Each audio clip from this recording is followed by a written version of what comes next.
이번에는 트럼프 경제 정책 어떤 게 나오고 있는지 또 그 여파는 어떤 게 있는지 전문가와 함께 살펴보도록 하겠습니다. 스타트 경제 오늘은 주원 현대경제연구원 실장과 함께하겠습니다. 어서 오십시오. 어서 오십시오. 트럼프 정책 계속 나오고 있습니다. 어제는 자동차 관세에 대한 이야기까지 나와서 많은 나라들이 놀라고 대응 방안도 논의하고 있는 것 같은데요.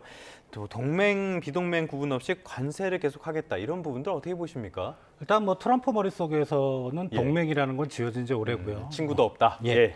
무조건 이제 돈을 벌자. 그러니까 예를 들어 뭐 그동안 미국으로 많은 수출을 했던 그런 뭐 동맹국이든 비동맹국이든 수출을 하게 되면 사실 이제 그 생산 기지는 바깥에 있잖아요. 그러면 이제 그쪽에서 다른 나라에서 고용이 창출되고 미국으로 수출함으로써 그리고 그쪽 정부에 돈을 내고 그거를 이제는 미국에다가 생산 기지를 두고 그러니까 왜냐하면 관세를 올리면은 자동적으로 미국에 있는 생산 기지가 늘어나게 되잖아요.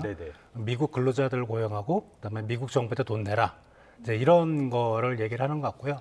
이미 이제 품목별로 관세가 들어가고 있죠. 이제 옛날 그러니까 트럼프 일기 때는 중국에 대한 관세를 올렸을 때는 그런 슈퍼 301조라는 법의 근거를 뒀고 이번에 이제 3월 12일 날 철강하고 알루미늄에 대해서 품목 관세를 올린 거는 무역 확장법 232조.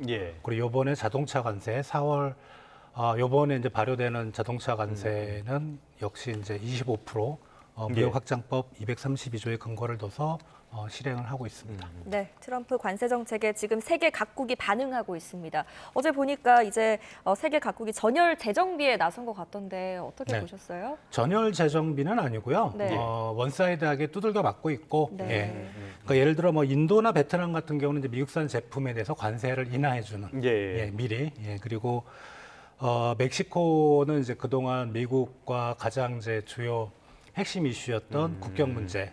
많이 좀 멕시코가 정부가 힘을 쓰겠다는 거고 유럽은 아직은 좀 자존심이 있어서 보복 관세를 때리겠다. 맞대응에 나섰죠. 그러니까 유럽도 사실은 저렇게 하다가 밀릴 겁니다. 왜냐하면 이제 유럽이 미국에 대해서 무역 흑자를 내는 부분이 상당히 크거든요.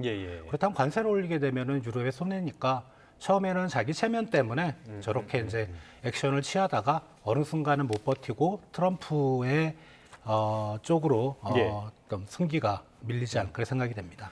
말씀하신 나라들 상당수의 나라들은 대미 무역 흑자가 큰 나라들이 먼저 나서고 있는 것 같아요. 소위 말하는 미국에서 더티 15 이 나라들, 더러운 15개 나라들, 우리나라도 포함될 가능성이 커 보이는데 여기에 포함되면 어떤 점이 달라질 것으로 예상하십니까? 일단은 자동차는 품목에 대한 관세이기 때문에 그거는 사실 이제 전혀 좀 별개의 문제고 지금 이제 4월 2일, 3일부로 이제 상호 관세를 얘기하고 있잖아요. 그건 이제 국가가 특정 국가와 미국 간의 관세율을 조정을 하는 건데 지금 무역 흑자를 미국에 크게 내고 있는 국가들이 보면은 우리나라가 한 8등 정도, 가장 큰 나라가 그다음에 중국, 그다음에 멕시코, 베트남, 그다음에 유럽 국가들 다수, 일본 이런 식이거든요.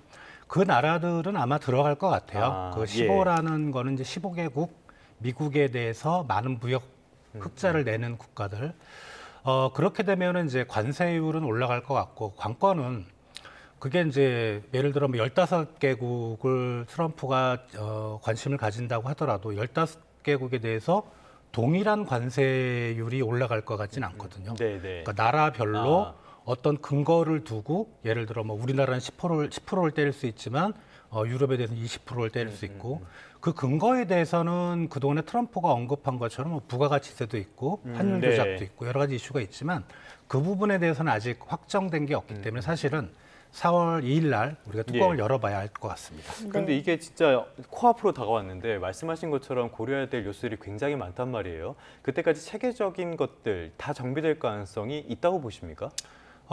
지금 사실 이거 사람이 하는 일이잖아요. 그러니까 미국 상무부 밑에 USTL이라는 무역 대표부에서 있는 직원들이 하는데 그 직원들이 뭐 몇만 명 있는 것도 아닐 거고 그 15개국만 하는 건 아닐 겁니다. 또 다른 나라들까지 포함하면은 만 수십 개국에 대해서 조정을 할 텐데 과연 그 근거를 명분 있게 만들 수 있을까? 그리고 일일이 그런 걸 다 조사를 해야 되는 그 시간이 너무 촉박해서 자칫 잘못하면 이제 어떤 특정 국가에 대해서 미국 정부가 어떤 이런 식의 근거를 들이대고 관세를 올리려고 하는데 그 근거가 팩트가 아닐 수도 있어요.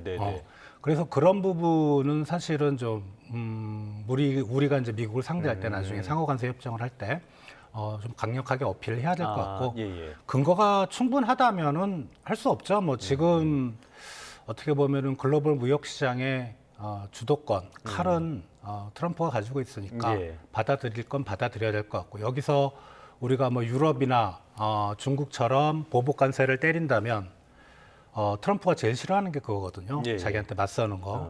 그러면 우리나라한테 상당히 좀 피해가 돌아올 수 있다고 생각합니다. 네, 트럼프의 관세 정책이 결국에는 미국 경제 부메랑으로 돌아올 것이다. 이런 지적에 대해서도 동의하십니까? 지금 그런 이제 주장들을 내놓는 게 미국의 이제 CNN 쪽에서 그런 얘기를 좀 많이 하거든요. 그러니까 인플레이션 얘기를 하고. 근데 사실 미국의 이제 언론 시장의 구조는 CNN이 이제 선봉에 있습니다. 반 트럼프.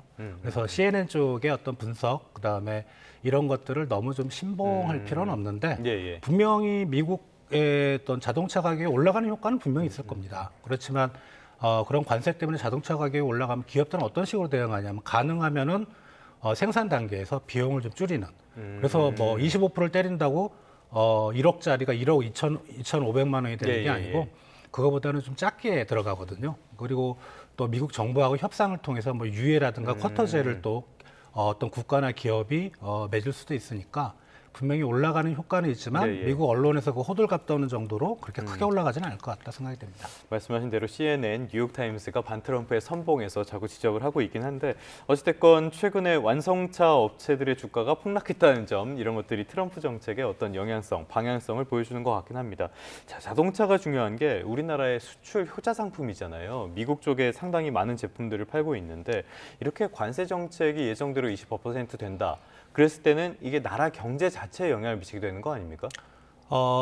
우리나라 이제 미국으로 가는 수출이 대략 한 1,300억 정도 좀 못 미치는 수준인데 그중에 자동차가 한 340억입니다. 그리고 우리나라가 미국과 교역에서 대미 흑자를 내는 규모의 60%가 자동차 쪽에서 나왔습니다. 그러니까 자동차는 어떻게 보면 한국 경제를 먹여 살리는 효자 상품인데 거기에 대해서 이제 관세가 올라가면 당연히 우리 이제 미국으로 한 수출 물량이 줄겠죠. 근데 뭐 일부 기관에서 우리나라 기관이긴 합니다만은 뭐 만약에 25% 관세를 매기게 되면 우리나라 자동차 수출액 자체가 한 18% 떨어진다고 하는데 그거는 조금 더 고민을 해봐야 될 것 같아요. 왜냐하면 가격이 올라가면 물량이 주는 효과는 있지만 우리 수출 금액이라는 거는 물량 곱하기 단가거든요. 단가는 이미 올라가 있는 상황에서. 그리고 또 우리 자동차에 대한 미국의 어떤 시장의 일부 충성 고객도 있으니까 그거보다는 좀 낮은 수준. 다만 수출이 이제 감소할 그럴 가능성은 충분히 있다고 생각이 됩니다. 네. 그렇다면 중요한 건 이거일 겁니다. 우리나라는 어떤 전략을 가지고 좀 대응을 하면 좋겠습니까? 방법은 없는데 일단은 이제 우리 정의선 회장님이 이례적으로 아마 제 기억에는 우리 기업인으로서 백악관에서 미국 대통령과 그렇게 기자회견을 했던 건 처음이었던 것 같은데 뭐 제철이라든가 그다음에 자동차 공장이라든가 뭐 신산업이라든가 이런 투자 약속을 했잖아요.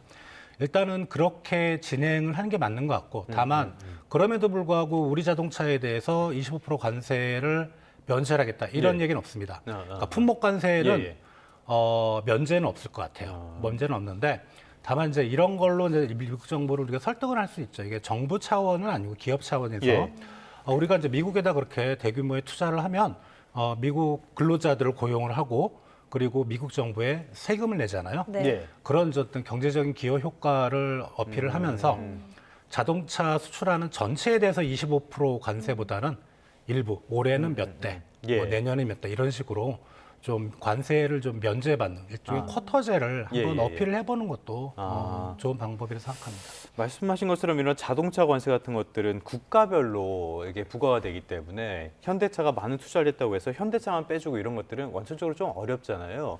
그렇다면은 말씀하신 것처럼 트럼프와 현대차 회장이 만나서 기자회견을 할 정도로 어떤 선물을 줬다면은 현대차가 받을 수 있는 어떤 반대 급부는 어떤 게 있을까요?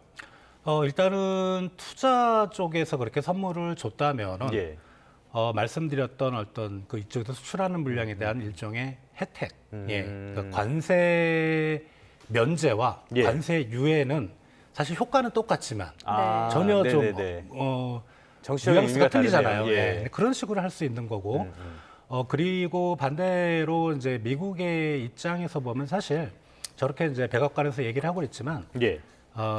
트럼프가 중요시하는 거는 현대 기아보다는 이제 미국의 자동차 회사들이거든요. 예. 그래서 미국 자동차 회사들에 대한 어떤 트럼프의 무게가 실리는 그런 부분이 계속이 될 것 같긴 한데, 다만 이제 현대 기아가 저렇게 전격적으로 투자를 했으니까 향후 이제 현대 기아도 이제 자동차 산업의 업역을 떠나서 새로운 산업, 이번에 이제 신산업에 대한 투자도 있잖아요.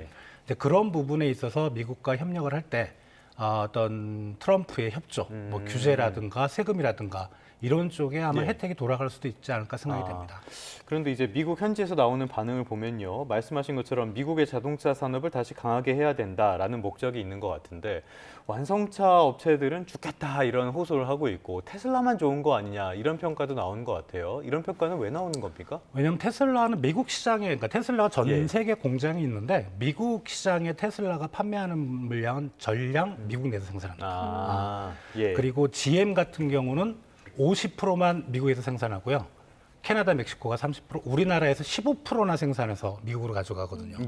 그리고 포드 같은 경우도 해외에서 한 20% 생산해서 그 물량이 미국으로 들어갑니다. 그러니까 테슬라는 이번 자동차 관세 인상으로 거의 효과가 없고 다만 이제 일부 부품에 대해서는 이번에는 자동차 부품에 대해서도 관세가 올라가잖아요.